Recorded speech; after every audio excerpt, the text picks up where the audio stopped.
Did you know that the U.S. Government Accountability Office reports that the average household income for women post-divorce drops almost 41%, and there's statistically a 30% decrease in their standard of living, comparing to men's household income that only drops by about 23%. And the numbers are important, but they're not as important as what does that mean to us post-divorce in rebuilding our own understanding of who we are financially, and how do we manage with dealing with a different reality for us financially. I want to introduce you to an amazing guest. I've had the opportunity to interview her for the podcast, and now I'm having her come on the YouTube Spotlight on the Divorce Expert Series, JD Rose. She is a financial well-being coach, and she has created a method to help people understand finances on a comprehensive level. And she uses a whole person approach to personal finance grounded in practical strategy, emotional clarity, and energy alignment. JD, welcome. Thank you so much. It's a pleasure to be here, Mardi. Well, and I'm so excited to have you on this interview, because I think one of the things is we do have to realize that there is, for most people going through divorce, there's going to be a financial shift, and our identity is so tied up in what we own, what we earn, what we got in the bank, what our credit card, what our credit report is. Like, all of these things are parts that kind of go together. So before we get into all that, tell us a little bit about what you do, JD, and how you got to this place. Okay, so in a nutshell, what I do is I work with sensitive souls, primarily women, who, for whatever reason, feel a lot of panic or fear around money. And a lot of times that's happening after a divorce, particularly. And I help them come back to a sense of clarity, confidence with money, and real peace with it. Because our relationship with money really determines how we're going to move forward in our life, what we're going to experience on a financial level, and our level of satisfaction. And I got to this place after going through my own experience, basically, of a divorce and seeing my mother go through 3 of them, talking to so many women who have gone through this situation of money, like the rug being pulled out from under them, and things going through a huge change. So I'm here to help make that change smoother. Yeah. And I just want to clarify, because, there's a lot of financial professionals with a lot of initials behind their names that do very specific things during the divorce, like a CDFA, a financial planner, a financial advisor. You're really the meta coach over kind of the overarching thing, because if you're not comfortable emotionally and energetically and with your values aligned with your reality aligned with changes in financial stuff that may happen post-divorce, it's really hard to work with the other professionals. So you're really working with people on a mindset level, not the down and nitty-gritty dirty stuff about what to do with what. Yeah, I'm not here to talk about your investments or your long-term financial plan and specifics. I really feel like I'm the bridge between the person who is dealing with all the emotional stuff, who has a very specific idea of who they are and what's possible for them with money, and they're wanting to expand that, right, and increase that. And then the people who are actually doing all the practical things, the financial planners, the advisors, and whatnot. And honestly, we have a system that is a little confusing for folks to understand. This professional does this, that professional does that. So I really feel like I fit in a sweet spot where I can help people understand what professionals they might need to reach out to get support from. Yeah. Well. So it's interesting. That's not that much different than part of what I do as a strategic divorce consultant. Is making sure that people are working with the right professionals and not spinning their wheels talking to professional A when professional A has limited understanding and professional B is really the person you should be speaking with. So you don't want to be talking to your bookkeeper if you've got legal issues right now, right? You want to talk to your attorney. Yeah. And you probably don't even want to talk to your bookkeeper necessarily about long-term tax stuff. You need to be talking to somebody who's a specialist in that. So exactly. Let's dive into this whole idea of this, our understanding of ourselves and our capability of adjusting to changes in our finances. Because like I talked about at the beginning, both men and women typically see some drop in their household income post divorce. Now that can quickly build back up, or it can actually get significantly worse over time. So let's talk a little bit about that whole mindset around money and looking at a different reality, maybe. Yeah, and I love that you're using the word reality, because that's the sweet spot for all of us when it comes to money. And it's not something I think we talk a lot about, but that's really the pivotal piece, is our sense of identity. Our financial identity as people is what directly creates our financial reality. So for example, going through a divorce, if you're coming out the other side of that feeling like, oh my gosh, I'm not the person who makes a lot of money, I'm a victim of circumstance over here, it really separates you from your ability to resource your own creativity, your own cognitive skills, your generative skills and creative skills. And so getting clear on what's true about who you really are, I think, is the pivotal piece of creating a better financial reality for ourselves.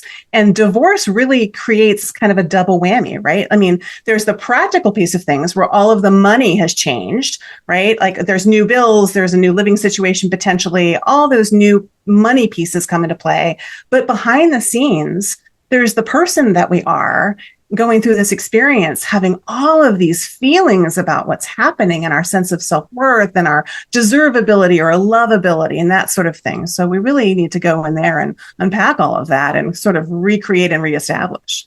Yeah. And I think that's where your whole picture approach or whole person approach, big picture, kind of comes into play. And one of the things I've been finding lately, and I'm sure like I've noticed this all, like I've been doing this since 2015. I've noticed this all along, but definitely I'm seeing it more where both people in the divorce process grossly overestimated what their assets were worth and significantly devalued the amount of debt that they had. And so, I think we all know with the changes in the economy and different things that are happening in the United States, Canada, the world, people's incomes are not, they're not on the big, huge trajectory that they were like in the 90s, where it seemed like every month you were getting a raise and things were happening. And, that's a reality. And so I think in the divorce, you can even find out that you aren't as financially secure as you thought you were, even if you just stayed together as a couple.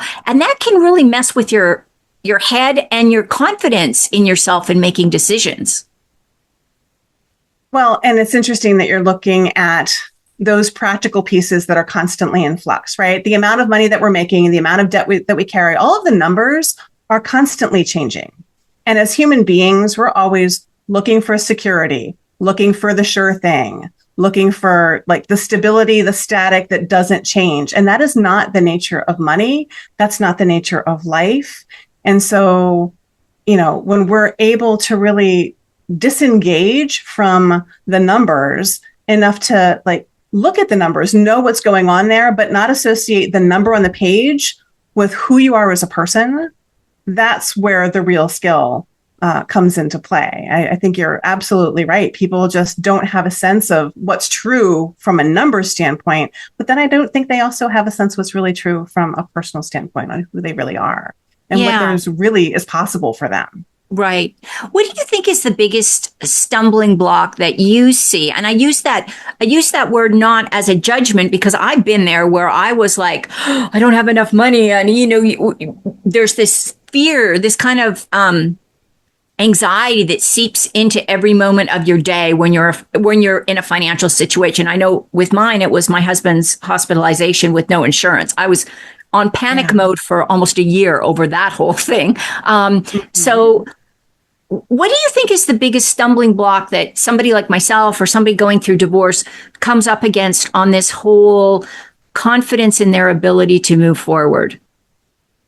Oh, gosh. I don't think there's a single stumbling block there. Give us a bunch. So initially, I think you're speaking to the emotional piece. When I heard you say anxiety, I'm like, well, of course, the big issue you're running into there when you're in that anxious state is that your nervous system is running the show. Like the studies have been done. Daniel Kahneman, the Nobel Prize winning economist, brought to us this understanding that 90% of our financial decisions are made from emotion. And that's under normal, good circumstances. That's when everything's like going smoothly. That's just how we are and who we are as humans. And so when you're going through a divorce situation, through a huge transition with money, and that panic and that anxiety comes up, your nervous system is on an overdrive and you're actually in survival mode.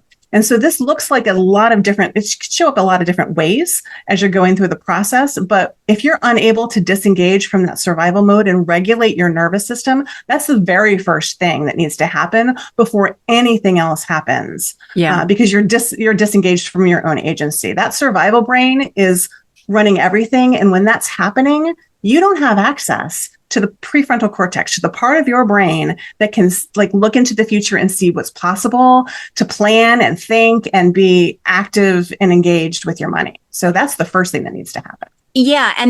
And thank you for saying that. I talk to my clients a lot about that amygdala hijack, where you're just like totally in that. And that survival brain is also that scarcity mindset. No matter what you see in front of you, it's going to be not enough, because our brains are like on worst case scenario when they're doing this. So true. Even if you were to see something that was really advantageous for you to take when it comes to finances, you might pass on it because you wouldn't even see the opportunity. It would go past you, because our brains are always filtering for what we're looking for.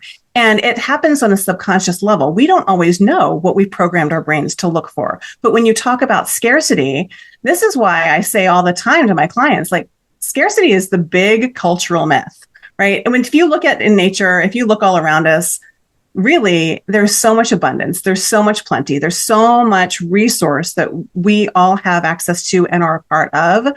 But in our culture and as human beings, we've been programmed to believe that there's not enough, and that on some level we're not enough. Everybody I talk to, including myself, right? I'm not separate from this. We are all moving through life with a part of ourselves that hasn't been updated in the programming to understand that scarcity is an illusion that we are reinforcing for ourselves because we're constantly looking for it. Right. And that's where I think, and it's going to go a little bit off on the woo stuff, but I think that's where the whole idea of, the gratitude journal, where you're consciously looking for things that are positive in your life, rather than sitting there going, I don't have this, or I need this, or this is going wrong. When you can shift your mindset that there's wonderful things happening in my life every day, you start to see more and more of them. And then I'm sure it's the same with money. If you're constantly worried you don't have enough, when you start looking, but I have a house, I have enough food to eat. And I realize there's some people that are not dealing with these things, but hopefully that would be a short term, Right. We're hoping that's temporary for folks. Right. But right. But I love that you brought this up, Marty, because it's so true. Your attention, I always say that, like, everything is energy, right? Physics has proved it. I'm not going into the land of the woo with this. Like, everything, and when you get it down to its most structural basic level, is a wave of energy that's being impacted by other movement. And so when you think about energy, our time is energy, our attention, how, where we're directing our time, our energy, and our money, that's all a flavor of this underlying energy of what we're all a part of. Right. So the idea that you can shift what you're looking at and focus more on, what do I see that's working well in my life? And how might this be even better? How can I make this simpler for myself? What has the future version of me that has already solved this issue know that I'm not paying attention to right now? I often ask people to kind of go into the future to the person that they are already, that already is on the other side of the problem, right? Already on the other side of this big, scary issue, and borrow from them their wisdom and their understanding, because they know something already that they're just not cluing into. Right. And so I do a lot of that work with my clients, the whole timeline therapy, NLP stuff, where you go past the event, you look back and you celebrate, you see yourself celebrating, completing the event. It's the same practice like visualization that athletes do. Once your brain thinks you've done it, it's got the answers. Whether you've done it or not, it doesn't really matter. Your brain thinks it's already done it. It's so true. Well, and that's because the brain is designed to never want to have an open loop going. So if you ask it a question and you phrase it in a way that, it's going to have an answer there, it's always looking for that answer. It's always looking for that solution. So the creativity kicks in. It's wanting to close that loop. So the quality of the questions that we're asking ourselves in any situation, but particularly after divorce, when we're trying to rebuild our financial situation, the quality of those questions is key. Right. Right. And I also love the fact that every decision that you have made that has got you to wherever you are in life, there has been a reason for you to make that decision, whether it was, you had a time pressure, you had a resource pressure, you didn't have the big picture. And those are all learnable things, right? So you learn if you're struggling with, okay, how am I going to, I don't have a healthy relationship with money. Then you can recognize, I need to talk to somebody about this, and reach out to somebody like yourself who works on this mindset and coaching around how we see ourselves in relationship to money. And that solves the problem right there without even dealing with money at all. Just getting the support. And I think that's, if somebody is out there feeling like, oh, I have to do this on my own, that is another cultural programming moment to take notice of. We live in a society here in the Western world anyway, where so much of the messaging has been around, independence and autonomy and individuality and the power of the individual person to create change. And I'm not here to say that we as individuals are not incredibly powerful and effective change makers. And also, as human beings, we are an interdependent species. We are wired to connect with others, to support each other, and to be in community. And so we often feel like stigmatized in some way, like it's, oh, maybe we shouldn't be reaching out, especially to talk about money, because it's so taboo in our society. Right. So there's still a little bit of a barrier for folks to get past, but that's not a personal failing on their part. That is culturally imposed that we're just needing to kind of question, right? If that's coming up in you and you're feeling resistance to reach out for help from anybody about anything, just to get curious. What's coming up here? Why do I feel like I shouldn't be asking for assistance around this? What's happening? Right. Here? Yeah. And thank you for mentioning that, because you're right. I have a lot of clients that are just, I don't want to be in a group. I don't want to talk to other women. I don't want to. And maybe during the divorce, when you're dealing with a lot of sensitive legal issues and you got strategy in place, especially if you're dealing with the high conflict people, you may not want to do that. But that doesn't mean that post divorce, you might not want to get into a more supportive community, because you're right. There's a lot of resources. And I'm going to say this because I work mostly with women, but women genuinely helping women, there is an amazing synergy that gets going. And I have seen groups that I've been in, and I was not a group person, but I got in a couple, and boy, now the power of them is amazing. Some of these women I've known for 10 or 15 years. I've maybe never met them in person, but I know them. And if I have a problem, I can call on them and they're there to support me. And this is what I love what you're talking about, is because once you break through that with somebody who can guide you through that process so that you don't have this hang up about finances going on in your head, the possibilities now open up for a whole range of things in life. Oh, absolutely. Because think about how much energy is going into the concern and the worry and the strategizing and the planning and the trying to, orient yourself after the fact with money. And all of that energy could actually be diverted into areas that you're much more excited about spending your time doing, right? Like worrying and fretting about money because we don't have what we need in place around it, because we haven't shifted our internal environment enough to create more of that space for calm and confidence with it, because we haven't maybe learned all of the financial skills that aren't taught standardized in our society. Again, not our fault. But these are all little gaps that we all need support with. I mean, I went for decades trying to do it on my own, trying to deal with the practical thing, until I realized, oh man, it's really the emotional piece And it's really this identity piece that I need to get my arms around in order to have a completely new experience. Because you probably noticed this in your practice, Marty, but I notice for a lot of my folks, if they know what to do in a lot of ways with their money, they just don't do it. And it's that behavior change piece comes all the way back to identity. Right. Yes, absolutely. Now, JD, we are almost out of time, and I know we could talk for a lot longer because I so appreciate your insight and wisdom. And I just like your whole approach to this. Get your mindset around finances first before you actually start working with some of the professionals that are going to be the more hands-on with what to do with your money kind of thing. You have offered a gift for everybody. Can you just tell us really briefly about that? And I'll make sure the information is in the show notes. Oh, absolutely. It is called the Safe Money Ritual, and I have created it. It's a quick little 8-minute nervous system reset practice that you can put into place. The first time you do it, it's 8 minutes. After that, it probably takes 5 or 6.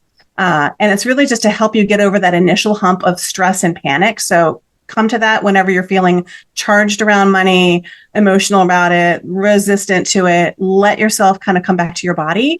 And that will help you move through the rest of whatever you're looking to do with your money.